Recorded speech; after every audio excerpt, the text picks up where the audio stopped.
What's going on out there? I'm Bud Burke, and this is part 3 of the basics of building chords. So in today's lesson, we're going to learn how to build the diminished chord and where that comes from in the major scale. So we'll learn the Locrian mode, and if you watched the building major chords and building minor chords videos that I put out, then you learned the major scale, you learned the minor scale. Today we learned the Locrian mode. It's right in between those two scales. So you will have learned 3 out of the 7 modes after watching this video if you don't already know them.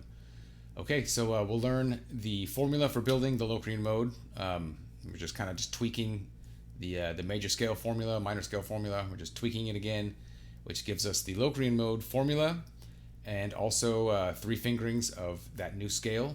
And then we'll use the formula for making a chord and apply that to the Locrian mode, which will give us our diminished chord. And we'll get the 3 fingerings for that.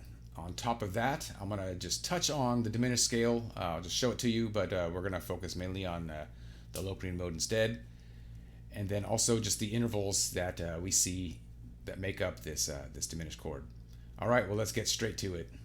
So for the diminished chord, we have 2 ways of looking at where it comes from. You can think of it as coming from the diminished scale, or you can think of it as coming from the Locrian mode, which is the major scale starting on its 7th note. So real quick, I'm just going to show you the diminished scale. We're going to more focus on the Locrian mode in this video, which will tie better into the major chord, minor chord, building those. It will make a little more sense along with those concepts. So the diminished scale, just for your general knowledge, is a combination of just doing whole step, half step, whole step, half step, whole step, half step, or vice versa, half step, whole step, half step, whole step, half step, whole step. Okay, just on and on and on and on. Something unique about this scale is that it actually has 8 notes, and then it finally hits the octave.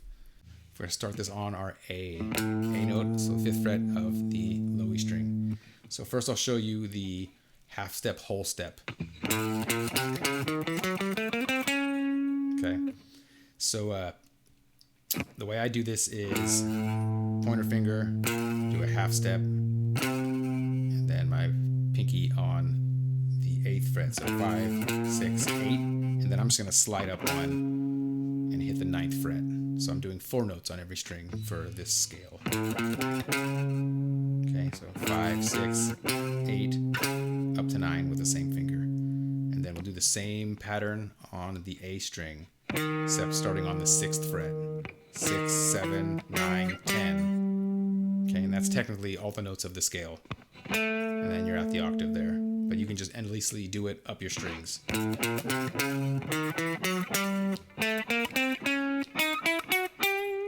so on and so on. Okay, so that is your half-whole diminished scale. Then you have also the whole half diminished scale, which is like this scale as if we were to start it on the 2nd note and just keep doing the pattern. So if we did 6th fret, 6th fret, 8th fret, 9th fret, 11th fret. Now start on the 7th fret. 7, 9, 10, 12. Then 8, 10, 11, 13 if you were to keep going and going and going. So just a combination.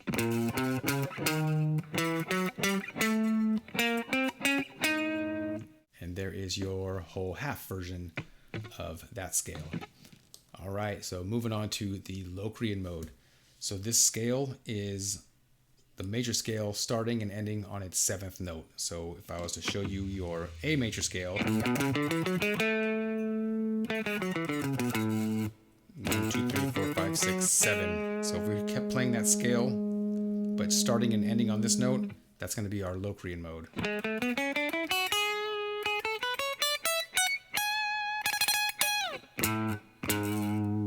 So that is where it comes from. And because it's starting on a different note of our major scale, it is going to have a different combination of whole steps and half steps. So we know that our major scale is whole step, half step, whole step, whole step, half step. And then our minor scale was whole step, half step, whole step, half step, whole step, whole step. This scale, this Locrian mode, is right in between those two. And it's going to be half step, whole step, half step, whole step, whole step. Okay, so that's a half step, 2 whole steps, 1 more half step, and then 3 whole steps in a row. All right, that is our formula for building this scale. So wherever you go, you apply that formula and you're playing a Locrian mode. So today I'm going to show you this mode on the A note. So if we know that the Locrian mode starts on the 7th note of the major scale, we can assume that the major scale is now starting on the 6th fret of this general key. So we're playing in the world of B flat major. That's our B flat note. So let's learn this Locrian mode in 3 fingerings. And fingering 1 is going to be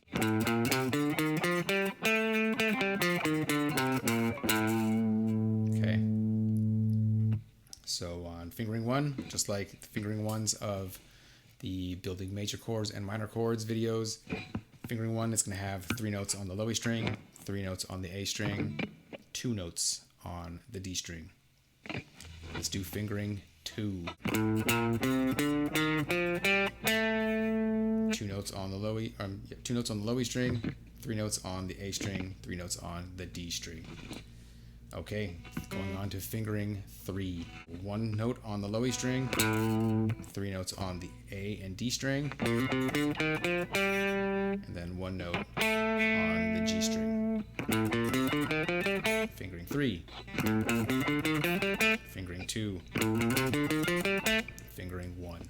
Let's now apply the formula for building a chord from a scale, and that is taking the 1st note, the 3rd note, and the 5th note.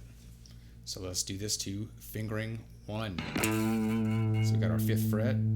This is our A note. We're going to skip the 2nd note, which was the 6th fret, and we'll go straight to the 8th fret, which is our C note. Okay, so we have the interval of a minor third. Okay, that is the distance of 3 frets on 1 string, or it could be on across 2 strings. It would be down a string and back 2 frets. We're going to see this one in all 3 fingerings. But for now, going from root to the 3rd, minor third on 1 string, distance of 3 frets. Okay, so moving on, we're going to skip the 4th note, which was the 5th fret of the A string, and we'll go straight to the 5th note, which is the 6th fret of the A string.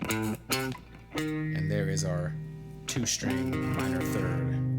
So from the 8th fret of low E string, we go down 1 string, back 2 frets, puts us on 6th fret of the A string. So we now know that a diminished chord is built by minor third, then another minor third. Okay, and then we have a 4th coming up. We'll find out, is it perfect? Is it imperfect? Let's find out what's the deal. The deal is going from the 5th of our chord, which was the 6th fret of our A string, to the octave. All right, well, this is not a perfect 4th. This interval is larger. It's wider than a perfect 4th. And when we widen something or make something larger, the first step in making it larger is making it major. But then we take that farther than that, it's making it augmented. So perfect intervals, they don't have majors and minors. They just go straight from perfect. If they're larger, they go straight to augmented. If they get smaller, they go straight to being diminished. Now you know some info about perfect intervals. Okay, so we now know also that our diminished chord is starting from its root, making a minor third, from the 3rd to the 5th, another minor third, and then from the 5th back to the octave of the root is a augmented 4th, an augmented 4th, excuse me. Minor third, augmented 4th. Okay, let's do this in fingering 2. So we're going to have our same starting point, same note, A note. I'm going to skip the B flat and take our C note on the A string. So we have our 2-string minor third. Then we'll skip that D note, that 5th fret, and we'll take the 6th fret. So this time we have a 2-string minor third and then a 1-string minor third. and is a classic diminished fingering for 2 string. Okay, so there is our diminished triad on fingering 2, and then going from the 5th to the root again, we're going to use that same root as we did in fingering 1. Okay, fingering 3. Using our pinky on that A note, 5th fret, we'll start with a 2 string minor third, just like in fingering 2. And then this time, instead of using 6th fret of our A string, we're going to use the 1st fret of our D string. You're going to have a pretty hefty stretch, but I would definitely get used to this.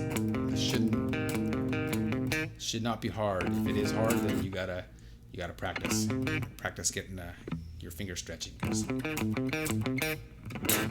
All right, so we got a 2 string minor third, followed by another 2 string minor third.